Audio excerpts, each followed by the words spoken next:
be a hole in the schedule, and I like to fill a hole. My name is Tom Hood. I've brewed about 128 brews, and had the privilege of getting to go to Germany 2 years ago. And I went with Kevin Alaya and 2 of his relatives.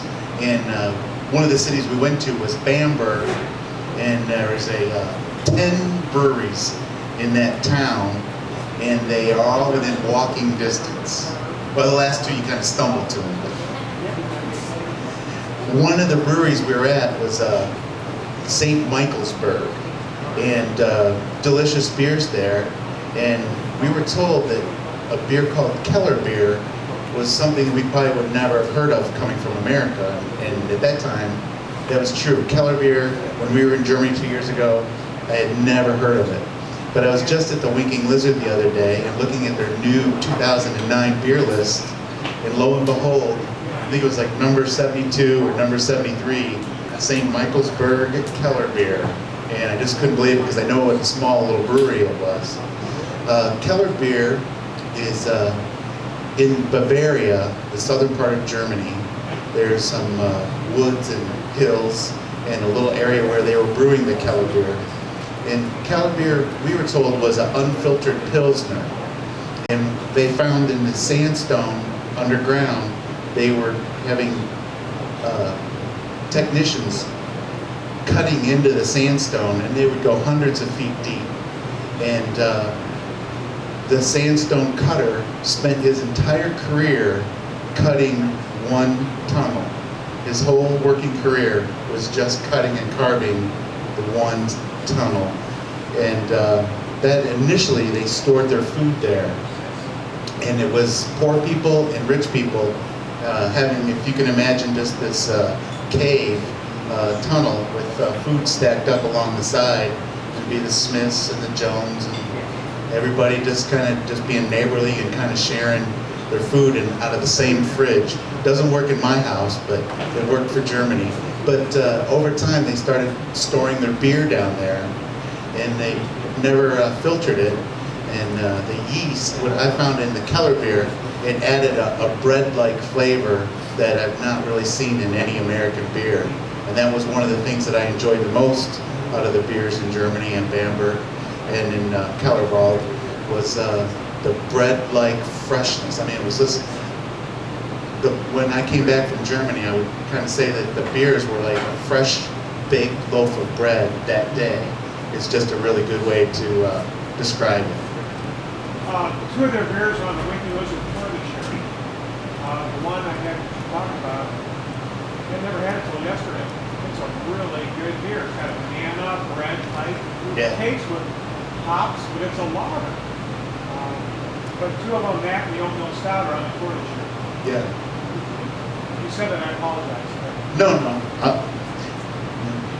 Yeah, that's what I was saying. They're on the Winking. That's why it kind of pricked up my curiosity, and I didn't know. Is anybody? I'm just curious. Have you ever heard of a Keller beer before? Raise your hand. Not very many. Couple. Yeah. Lakefront in Milwaukee makes a Keller beer. Lakefront Milwaukee. And all I can say is that it's a. We were told they were Pilsners, but I believe that they could put a little bit of brown malt. It could be a brown beer. They could put a little bit of crystal malt just for some nuance. And I believe that that's what the St. Michaelsburg is. I think it's got a little extra, little bit of brown malt or dark malt just to give it some extra character. But that's all I was going to say. Just kind of stand up. If you get a chance, go into the Winking Lizard and try that Keller beer. And all I say is the yeast is. It looks like a wheat beer because there's some yeast in suspension. It's a little bit cloudy, but there's no wheat in it.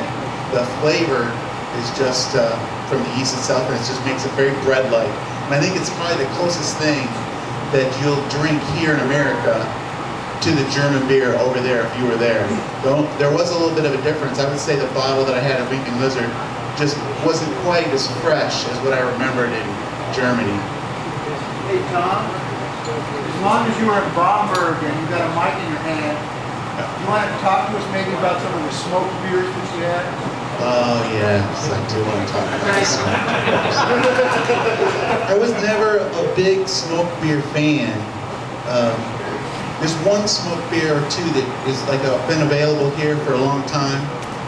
Schlenkerla, really good beer. Over there, my favorite was Spezial, Spezial, and I found it here. You can get it here, and I highly recommend it. And some of the better ones were actually the Märzen's. And I think I've seen the smoked Helles. There's a couple different smoked beers. And they use the maltster in Bamberg, which is big one that...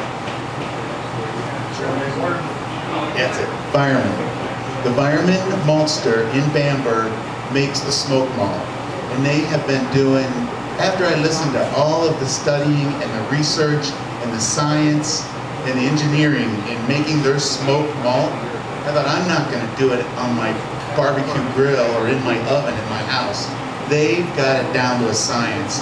And the day we went to Bayerman for a tour, it was just because we were driving by, we said, that's Bayerman Maltsters, we want a tour, and it wasn't on our itinerary.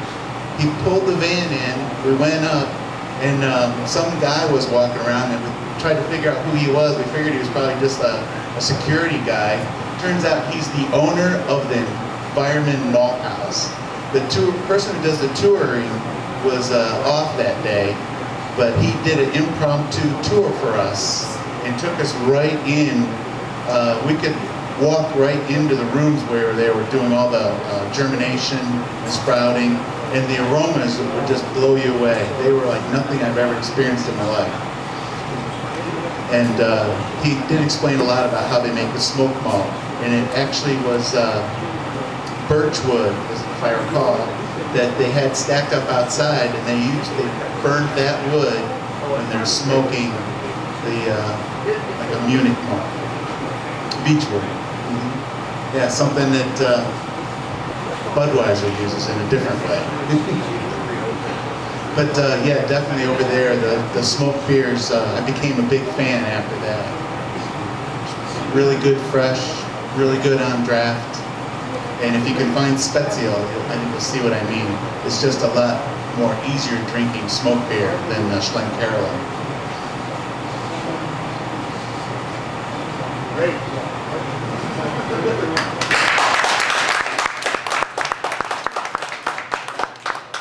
Thank you, Tom.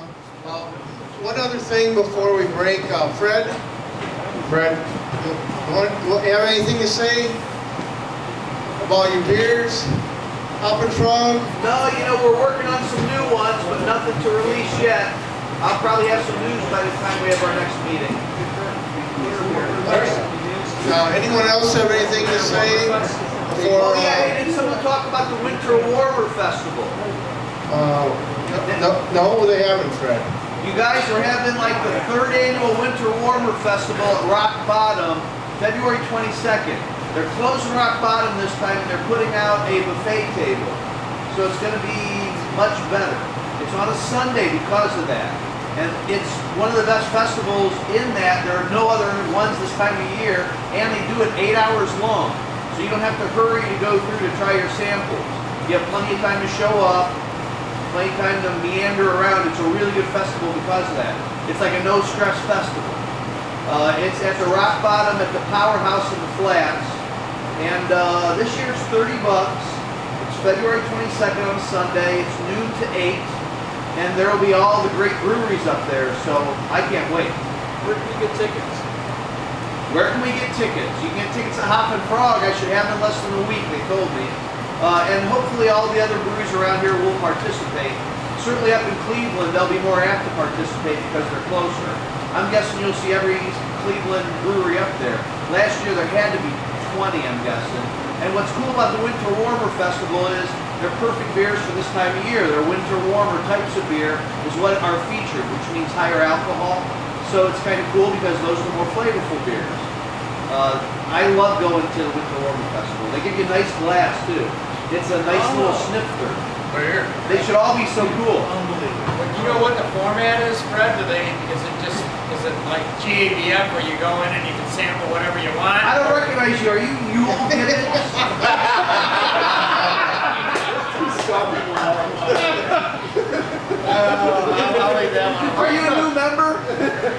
I'm not sure what the format is. It's just a winter warmer festival, and the buffet table will be a new added feature this year.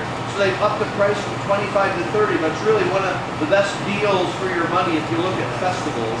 It's cool because it's you know. I know last year you had tickets, but I came home with more tickets and a big buzz, so I don't know. There's usually no lack of beer tickets. But there will probably be a lack of participating tickets. So if you want your tickets, I'd suggest getting them early.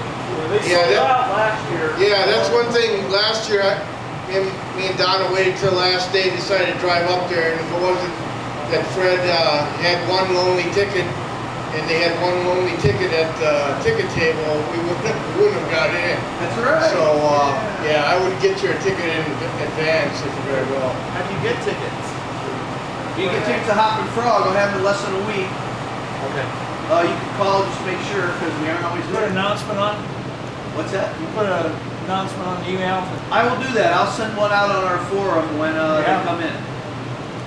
Because what I want to do is I would like to, instead of selling all my tickets at the very end and then running out and not having a chance to get more, is try to sell the guys who want to go, sell their tickets now, make sure they have them, then I can get more in, and I can hopefully sell a bunch.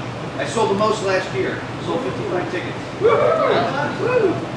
It's $30 this year. Last year was 25. So you got to come. I'm hoping by then I'll have one of my New Year's ready. Let's give Fred a hand for the beer rating.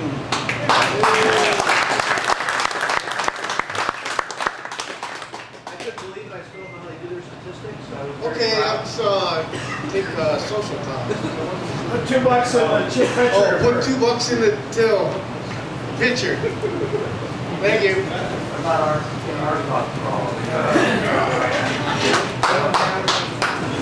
Does it? Quick question: does anyone know if Kevin and Brenda have set up the pub crawl any further? Christmas party, he said, is just in the planning stages. Yeah. So I was.